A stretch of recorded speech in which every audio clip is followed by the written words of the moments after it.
Chapter 10. He happened to be in the vicinity of asteroids 325, 326, 327, 328, 329, and 330. So he began by visiting them to keep himself busy and to learn something. The first one was inhabited by a king. Wearing purple and ermine, he was sitting on a simple yet majestic throne. "Ah, here's a subject," the king exclaimed when he caught sight of the little prince.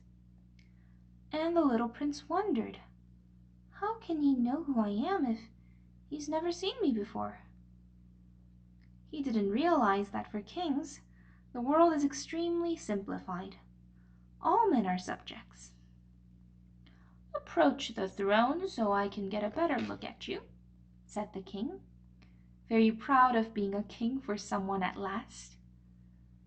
The little prince looked around for a place to sit down, but the planet was covered by the magnificent ermine cloak. So he remained standing, and since he was tired, he yawned. "It is a violation of etiquette to yawn in a king's presence," the monarch told him. "I forbid you to do so." "I can't help it," answered the little prince, quite embarrassed. "I've made a long journey and I haven't had any sleep." "Then I command you to yawn," said the king. "I haven't seen anyone yawn for years. For me, yawns are a curiosity. Come on, yawn again. It is in order." "That intimidates me. I can't do it now," said the little prince, blushing deeply. Well, the king replied, "then I command you to yawn sometimes, and sometimes too." He was sputtering a little, and seemed annoyed. For the king insisted that his authority be universally respected. He would tolerate no disobedience, being an absolute monarch. But since he was a kindly man, all his commands were reasonable. "If I were to command," he would often say, "if I were to command the general to turn into a seagull, and if the general did not obey, that would not be the general's fault. It would be mine." "May I sit down?" the little prince timidly inquired. "I command you to sit down," the king replied, majestically gathering up a fold of his ermine robe. But the little prince was wondering. The planet was tiny. Over what could the king really reign? "Sire," he ventured, "excuse me for asking." "I command you to ask," the king hastened to say. "Sire, over what do you reign?" "Over everything," the king answered with great simplicity. "Over everything?" With a discreet gesture, the king pointed to his planet, to the other planets, and to the stars. "Over all that?" asked the little prince. "Over all that," the king answered. For not only was he an absolute monarch, but a universal monarch as well. "And do the stars obey you?" "Of course," the king replied. "They obey immediately. I tolerate no insubordination." Such power amazed the little prince.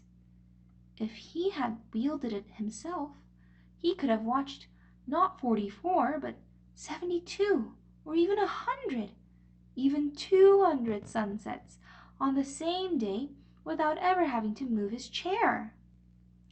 And since he was feeling rather sad on account of remembering his own little planet, which he had forsaken, he ventured to ask a favor of the king. "I'd like to see a sunset. Do me a favor, your majesty. Command the sun to set." "If I commanded a general to fly from one flower to the next like a butterfly, or to write a tragedy, or to turn into a seagull, and if the general did not carry out my command, which of us would be in the wrong, the general or me? You would be, said the little prince quite firmly. Exactly. One must command from each what each can perform, the king went on. Authority is based, first of all, upon reason. If you command your subjects to jump in the ocean, there will be a revolution. I am entitled to command obedience because my orders are reasonable. Then my sunset? Insisted the little prince, who never let go of a question once he had asked it. You shall have your sunset. I shall command it, but I shall have to wait, according to my science of government, until conditions are favorable. And when will that be? Inquired the little prince. Well, replied the king, first consulting a large calendar. Well, that will be that will be tonight around 7:40, and you'll see how well I am obeyed. The little prince yawned. He was regretting his lost sunset. And besides, he was already growing a little bored. I have nothing further to do here, he told the king. I'm going to be on my way. Do not leave, answered the king, who was so proud of having a subject. Do not leave. I shall make you my minister. A minister of what? Of justice. But there's no one here to judge. You never know, the king told him. I have not yet explored the whole of my realm. I am very old. I have no room for a carriage, and it wearies me to walk. Oh, but I've already seen for myself, said the little prince, leaning forward to glance one more time at the other side of the planet. There's no one over there either. Then you shall pass judgment on yourself, the king answered. That's the hardest thing of all. It is much harder to judge yourself than to judge others. If you succeed in judging yourself, it is because you are truly a wise man.